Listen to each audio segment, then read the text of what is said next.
Stock जो cash market से बढ़िया एक्शन में दिख रहा है और वो है तानला प्लेटफॉर्म्स। हमारे भी रेडार पर रहा है, कई बार इसकी हमारी बात भी हुई है। एक बड़ा करार किया है जिसकी वजह से बड़ा फायदा भी उन्हें हो रहा है। ये जरा समझते हैं रीसेंट अपडेट्स क्या है इस कंपनी को लेकर। अरमान है हमारे साथ तैयार। अरमान बताइए क्या चल रहा है तानला प्लेटफॉर्म्स में। देखिए, बिल्कुल कल कंपनी की तरफ से सर्कुलर आता हुआ दिखा कि उन्होंने कल वाइसली एटीपी का पहला जो कमर्शियल एग्रीमेंट है वो कर दिया है। अब ये वाइसली एटीपी जो जिसका पहला कमर्शियल एग्रीमेंट इन्होंने एक लीडिंग बैंक के साथ कर दिया है, ये सबसे पहले एक्चुअली है क्या? अगर आप देखें, फरवरी 2023 लगभग एक साल पहले कंपनी ने ये एक प्लेटफॉर्म लॉन्च किया था जिसमें जो एसएमएस के जो जरिए फ्रॉड होते हैं उस फ्रॉड को रोकने के लिए ये प्लेटफॉर्म वो लॉन्च करते हुए दिखे थे।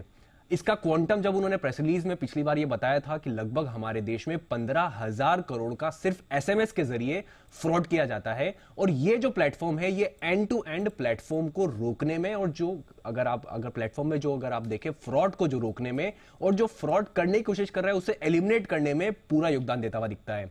अगर आप देखें, कंपनी लगातार हर एक अर्निंग्स कॉल में अगर फरवरी 2023 के बाद से लगातार ये कहती जा रही थी कि वो जल्द ही इसका कमर्शियलाइजेशन कर सकती है और एक साल के बाद ये कमर्शियलाइजेशन अब पहली बार होता हुआ दिखा है। तो ये एक तो कंपनी के लिए सबसे बड़ी खबर हो जाती है। उसी के साथ साथ जब भी कंपनी अगर आप पास रिकॉर्ड देखें तो जब भी कंपनी ने अगर प्लेटफॉर्म लॉन्च किया है उसके बाद जब पहला इनको कमर्शियल एग्रीमेंट होता हुआ दिखा है उसके बाद से देखा यह जाता है कि लगातार फिर नए जो एग्रीमेंट्स है वो भी इनके पास आते हुए जाते हैं। और इसका अगर आप क्वांटम की बात करें तो क्वांटम जैसा कि मैंने कहा ऑलरेडी अगर आप देखें 15,000 करोड़ का तो क्वांटम है ही सही। और कंपनी लगातार अपने बोर्ड में नए आप देखें इंडिपेंडेंट डायरेक्टर्स जो हैं, जो अगर ट्राई के जो पहले चेयरमैन रह चुके हैं 5 साल के, उनको भी यहां पर लाते हुए दिखे हैं। तो ओवरऑल ये जो प्लेटफॉर्म जो एक साल से वो कमर्शियलाइजेशन करने की कोशिश कर रहे थे वो कमर्शियल हो गया। लीडिंग बैंक के साथ ये कमर्शियल होता हुआ दिखा है और कंपनी ने कहा भी है कि ये 2024 के लिए एक अच्छी स्टार्ट इनके लिए होती हुई दिख रही है।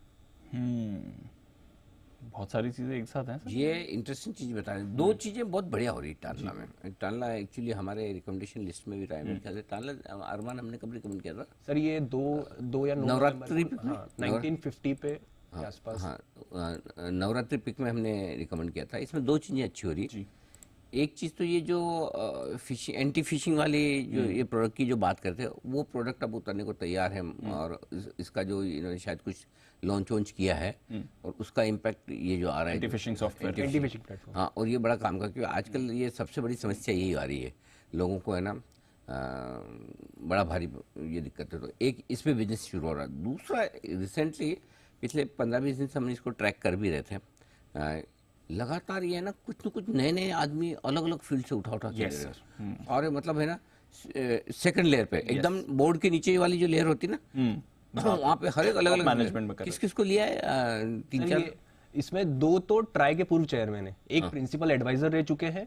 उनको पहले मई 2020 में उनको अपॉइंट कर दिया। फिर अभी कुछ दिन पहले इंडिपेंडेंट डायरेक्टर ट्राई के हैं, उनको अपॉइंट कर लिया। फिर एक लिंक्डइन पे ये जॉब की वैकेंसीज का डालते हैं। तो उसमें मैंने देखा कि तुम बार बार लिंक्डइन पे क्या करने जाते हो? सर ये सर सारी कंपनीज का जो जॉब हायरिंग कर रही है उसमें देखने में समझ पड़ जाता है कि कौन सी कंपनी ग्रो कर रही है। पे नजर रखते हो ना। सर उसमें सारे आईआईटीएम और आईआईएम्स को नए जो ज्वाइनिंग है वहां पर ज्वाइन करते हुए दिखे हैं सर इसमें। ये गजब है। ये मतलब ये बहुत इंटरेस्टिंग दिख रहा है। मतलब हायरिंग स्प्री पे है और दूसरा ये कि काम जबरदस्त चल रहा है। और अच्छा, पूरी दुनिया में एसएमएस फिशिंग के सबसे ज्यादा मामले अपने यही है। और अच्छा, अपनी क्या अभी तक वो डिजिटल को लेके अभी तक वो अवेयरनेस नहीं है। तो क्या है, बड़े बुजुर्ग कम पढ़े लिखे लोग फंस जाते हैं। Yes sir. दो तरह से फंसते हैं, या तो आज लाइट कट जाएगी, बिल भरो जल्दी से, है ना, या आज आपकी वो कोई इंश्योरेंस पॉलिसी मैच्योर हो रही है, आज आपको पैसा लेने का आपके पिताजी दादाजी छोड़ के गए। अभी एक मेरे को भी आया था फोन अभी 5-7 दिन पहले, बोले कि वो आपका एक पार्सल आया हुआ है। हाँ, ये नया स्कैम है। ये नया वाला है, पार्सल आया हुआ है। तो बोले कि वो पार्सल आया है, तो मैंने कहा तो दे दो, हम लेने के लिए मना करते ही नहीं। तो बोले कि नहीं सर, वो है ना वो डिलीवरी बॉय इधर उधर घूम रहा है आपके घर के आसपास, तो उसको मिल नहीं रहा, तो आप उसको फ़ोन कर लो। मैंने कहा मेरे घर के आसपास घूम रहा है, तो कहाँ घूम रहा है बताओ, एड्रेस तो बताओ, कहाँ घूम रहा है, कोई लोकेशन बताओ, लैंडमार्क बताओ। बोले नहीं वो मुझे पता नहीं, वो तो बाहर है। मैंने कहा तो बाहर कहाँ है, मतलब कोई एरिया तो पता होगा। तो बोले, मैंने कहा देखो मेरा घर तो न्यू बॉम्बे में, वहाँ ही घूम रहा है ना आसपास कहीं। बोला हाँ हाँ सर वो मान खुद के आस मैं समझ गया पट्टे तू मुझे बना रहे हैं। तो मैंने कहा अच्छा, मैंने कहा देख बेटा ऐसा है तूने गलत जगह फोन है। और फिर हमने तुरंत प्रभाव से उसका रिपोर्ट कर दिया साइबर पुलिस में कि ये नंबर पे आप ट्रैक कर लो कि ये गड़बड़ कर रहा है। वो क्या वो आप फ़ोन करोगे नंबर लेके, फिर वो कुछ आपको कोड वोड डायल करने के लिए बोलते हैं कि ये कोड डायल करो, और जैसे वो आप डायल करेंगे तो क्या उसमें कुछ चक्कर है, उसमें कॉल फॉरवर्डिंग में चले जाता है, और उससे आपके जो फोन वोन आ रहे हैं या कुछ आ रहे हैं तो उसमें है ना फिर वो कुछ ओटीपी वगैरह जनरेट करते हैं, एसएमएस उधर चले हाँ आपके एसएमएस उधर जाने लगते हैं।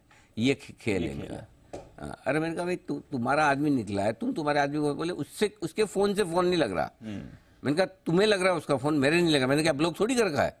मैंने कहा बेटा ऐसे बहुत देखे मैंने तुम्हारे जैसे ऐसा करके।